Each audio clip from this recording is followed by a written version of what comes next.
اعوذ باللہ من الشیطان اللعین الرجیم بسم اللہ الرحمن الرحیم رب اشرح لی صدری ویسر لی امری واحلل عقدۃ من لسانی یفقهوا قولی اللہم صلی علی محمد وآل محمد۔ سامعین عزیز مومنین مومنات، اللہ تعالیٰ آپ سب کو اپنی حفظ امان میں رکھے۔ دنیا جہاں کے جس کونے اور خطے پر موجود ہیں اور یہ ویڈیو سماعت فرما رہے ہیں، دیکھ رہے ہیں، خالق کائنات اس لمحے کو ہم اور آپ سے عبادت میں شمار فرمائے، آمین یا رب العالمین۔ پیغمبر اکرم صلی اللہ علیہ وآلہ وسلم کی ایک حدیث مبارک، اکثر لوگ پوچھتے ہیں کہ مومن پر کیوں مصیبتیں آتی ہیں، حالانکہ وہ نماز بھی پڑھتا ہے، عبادت بھی کرتا ہے، دعائیں بھی کرتا ہے، صدقہ خیرات بھی کرتا ہے، اس کے باوجود مومن پر مصیبتیں کیوں آتی ہیں؟ تو آئیے رسول اللہ صلی اللہ علیہ وآلہ وسلم کو وہ فرمان مبارک کہ جس میں آقا دو جہاں صلی اللہ علیہ وآلہ وسلم نے بیان فرمایا کہ مومن مصیبتوں میں کیوں گرفتار ہوتا ہے۔ تو آج کا ٹاپک ہے مومن کی مصیبتوں کے حوالے سے۔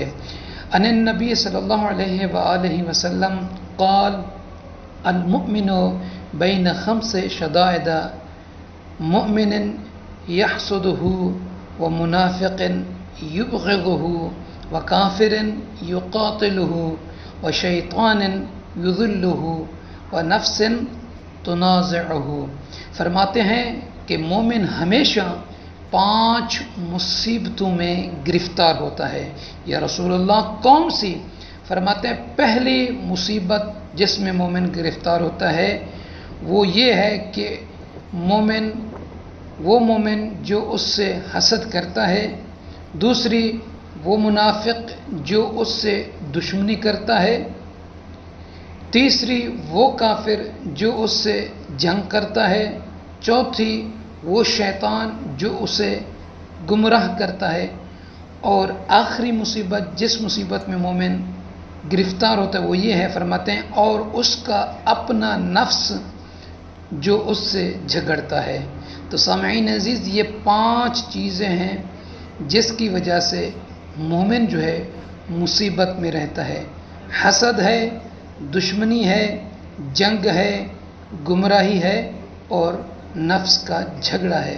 تو ہم اور آپ سب کو چاہیے کہ پروردگار عالم سے ہمیشہ دعا کرتے رہنا چاہیے کہ پروردگارا ہمیں حسد جیسی بیماری سے محفوظ رکھنا اور دشمن کی دشمنی سے محفوظ رکھنا، پروردگارا کافر کی لڑائی سے، جنگ سے ہمیں بچانا، پروردگارا شیطان کی چلاکیوں سے، اس کی گمراہی سے، اس کے راستے سے ہمیں بچانا، اور خداوندہ ہمیشہ ہمیں اپنے نفس کی اتباع سے بچانا، ہمیں اپنے عبادت میں، اپنی نیکی میں وقت گزارتے رہنے کی توفیق عطا فرمانا۔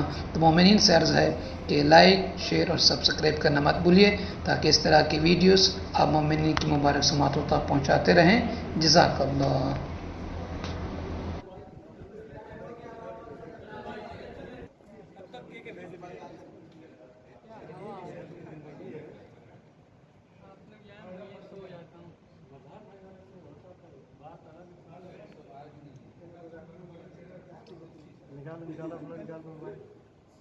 نکالو بابو۔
ایک طرف کنارے ہٹ کر لوگوں نے نماز پڑھی.